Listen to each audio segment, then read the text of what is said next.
वाला गाली देता रहे, हम अपना काम कर रहे हैं। तो हम है ना बहना सील ही लइले बाटे इंडिया भोजपुरी इंडस्ट्री से अपना जीवन में बेस्ट कॉमेडियन अवार्ड ली। चुनी वादा नाम करैबू का। नमस्कार, प्रणाम। मेरा नाम अमलेश मिश्रा है और आप हिट्स ऑफ न्यूज़ देख रहे हैं। आज हमारे साथ हैं भोजपुरी इंडस्ट्री के एक बहुत ही अच्छे कॉमेडियन कृष्णा जैक जी। आइए हम पहले इनसे कुछ बातें करते हैं। कृष्णा जैक जी, पहले स्वागत है आपका हमारे चैनल में। Love you. जितना भी बड़ भैया बानी हिट्स ऑफ न्यूज़ में, सभी भैया के दिल से धन्यवाद बा। कैसन बानी रुआ लोग, उम्मीद करते हैं कि बहुत ही अच्छा होगा। तब कृष्णा जैक जी, आगे अभी प्रोजेक्ट राउर का बा तत्कालीन? हमारा कॉमेडी आवता प्यार में मिला धोखा खालुआ के समोसा। प्यार में मिला धोखा खालुआ के समोसा, आलू भर के जी। और आगे गाना उना भी बाकी ना भी राउर?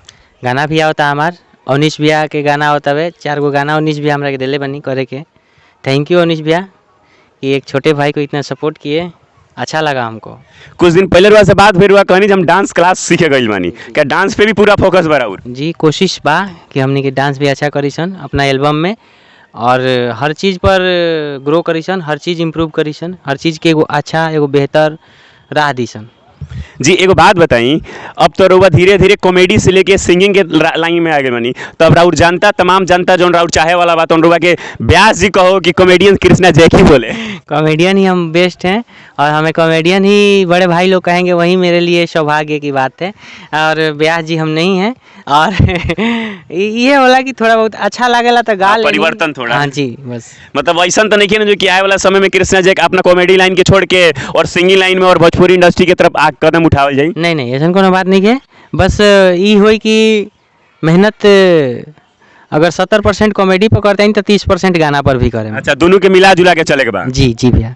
अच्छा, एगो विशेष मुद्दा अभी आइल बावे, जैसे पता होई शायद रउआ गोरखपुर में हम मालती चौहान जी जहाँ के खुद के फांसी लगा के मर गई बनी, एकरा बारे में कुछ रउआ विशेष बता सकते हैं? कुछ ये बात से हमने के बहुत दुख भाई, ये सब चीज़ ना होके के चाहिए, लेकिन का कहल जाओ, बस ज़्यादा कुछ जानकारी हमारा ये चीज़ के बारे में नहीं है, जनक वजह से हम कुछ कह नहीं की पावत सही से। नहीं, इमें सब क्यों जिसे एज ए टारगेट कर रहा कि गोरखपुरिया भौजी बहुत पहले सुन करके मेंटली प्रेशर करत रही है, टॉर्चर करत रही है मुझे कि अब बहुत ऐसा वीडियो बजना बोलले बड़े खुद गोरखपुरिया भौजी कि तुम मर कहे ना जालू, तुम मर जा।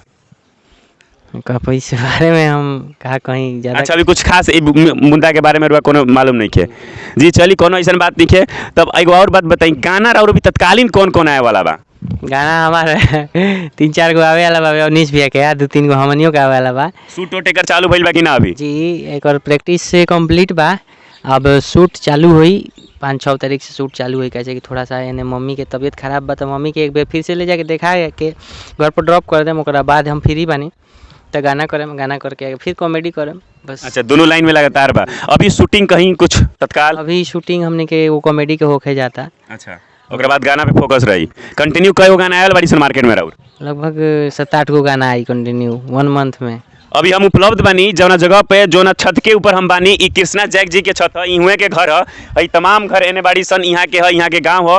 और ये गांव में मतलब कहीं से केहू से पूछली, चाहे वाला लाखों हजारों लोग बाड़े, एगो इलाका बा उन्हें से पूछ दिया जो कृष्णा जैक के घर के है, तो एक इशारा पे बता दिलो जे फलानवा हे रास्ता से हेजी पहुँच जा, है कृष्णा जैक जी के घर। बड़ी प्यार कर ला रुआ से लोग जी। बिल्कुल, बहुत खुशी होला कि एगो छोट लड़का के, छोट भाई के, छोट बेटा के इतना प्यार देनी हमारा जवार के लोग। गर्वमानित महसूस होनी कि ना जे कि गांव जवार के लोग, चाहे गांव के लोग भी गर्वमानित महसूस होला नुरुआ के लेके? बिल्कुल, बहुत खुशी होला कि अगर केहू हमारा बाप समान, पिता समान जो भी हैं, वो हमको बिठा के बोलते हैं कि बाबू अच्छा कर रहे हो, तो हमें बहुत खुशी होला कि काहे ना इस जीवन भर सुनी और ये चीज़ खातिर हमेशा मेहनत करत रहे। का धीरे धीरे भोजपुरी इंडस्ट्री की तरफ कदम उठाए के प्लान बाकी ना?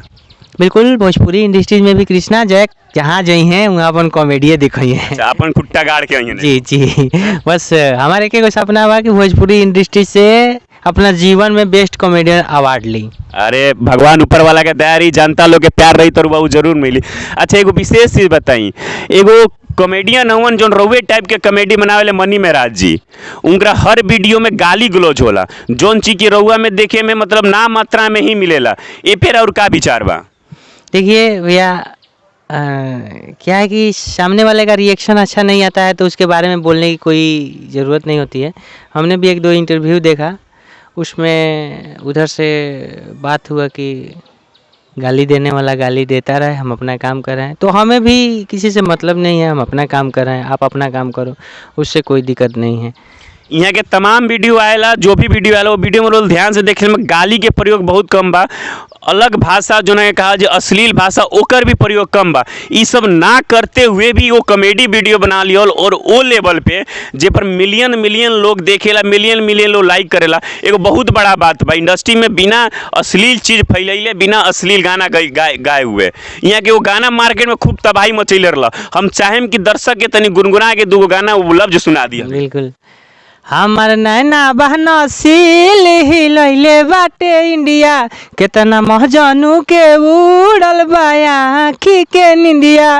ए दिल्ली वाली दिलवा के सरेआम करई भूका, ए मुनी राखो चुनी बदनाम करई भूका, ए मुनी राखो चुनी बदनाम करई भूका।